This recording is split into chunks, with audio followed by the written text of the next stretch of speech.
This is Red Hot Gunners, and how do you feel about Eberechi Eze to Arsenal this summer?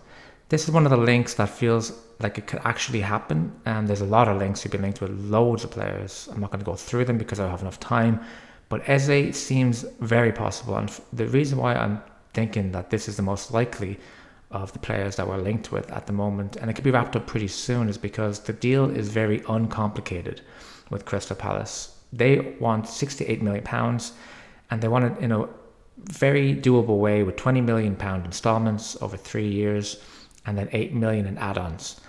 And I feel like Eze is pushing for the move because it's his boyhood club. He's an Arsenal fan. He'd love to go back, 27 years old, and make a real statement.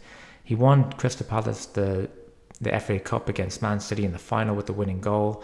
And I think he has a lot to offer for Arsenal. I think he's exactly the kind of player we need. He can be used on the left, and he can be used as an attacking midfielder in the Odegaard role, who's we had a bit of a reliance on players like that to perform, and when they have injuries, it's kind of difficult to replace. Can you imagine the game is 2-2 against Brighton or Brentford, and you have Eze off the bench after 60 minutes? He can win you this kind of game. We did draw 14 games last season in the Premier League, which is outrageous when you really think about it, and that's kind of where the title was lost. So having players like Eze who could come on, be match winners, and for me, I think he could even get in the starting lineup, but then having a big enough squad that we can rotate with the likes of Odegaard getting breaks and Martinelli and Trossard getting breaks, and then having someone with the quality of Eze, I think would be very beneficial for Arsenal. So I think for £68 million overall fee, it's not that complicated. I think it's a deal we should go for. We should get done over the next couple of weeks. We do have pre-season starting in less than 20 days now.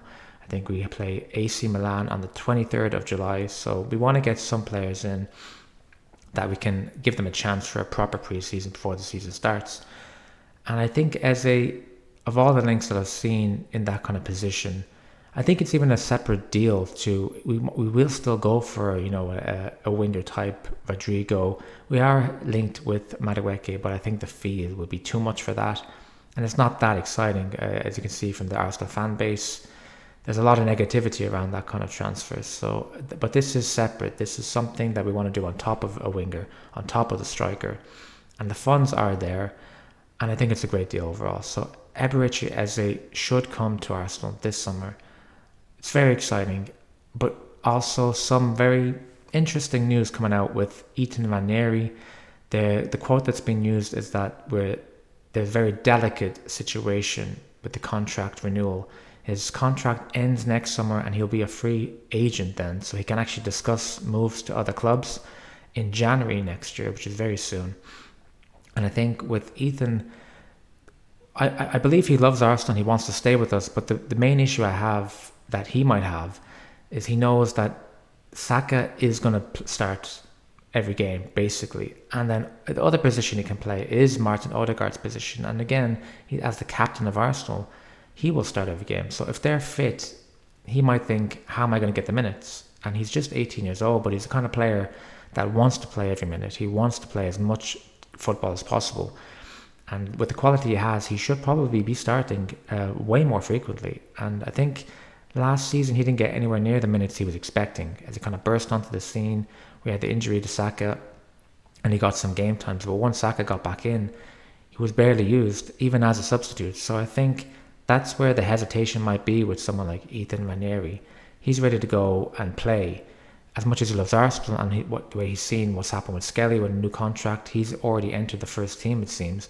He wants to make his move as well to enter the first team, and can he do that next season? Is he willing to be a substitute next season? These are the things he might be willing to discuss with Arsenal over the new contract. How many minutes will he get? Can they promise him the time he needs? And if not, what are his options then? Because his market value is 55 million, and other clubs are looking at it. With only 1 year left on his contract, they can do probably a pretty good deal. It's up to Ethan and his camp whether he thinks what's the best option for him. I personally would hope he stays and fight for his place. I think he can be properly used next season if you rotate better, because we have been very over-reliant on players like Saka and Odegaard. That's why they're picking up these kind of injuries. So it would be great to rotate, and you need to have the squad, the depth, and Ranieri's quality. You've seen some of the goals he scored last season. I think he's ready to go. So I think it'd be a real shame if we weren't able to get a new deal done. Losing him on a free next season would be, a disaster, really. And even selling him for some money, I don't think there's enough money right now that I'd be happy to sell a player like Nwaneri. So let's hope that we can close on this Eze deal soon and get some good news on Nwaneri's new contract, and then we're in a great position for the rest of the month to, just before preseason starts, we want to get maybe that striker situation resolved. I'm not going to go into that right now because we're kind of bored of talking about Gyökeres or Sesko, and we might even go back for Watkins. We don't know yet. But the options are there, and we have been active so far with some pretty decent confirmed signings, and let's hope for more. Thank you for watching.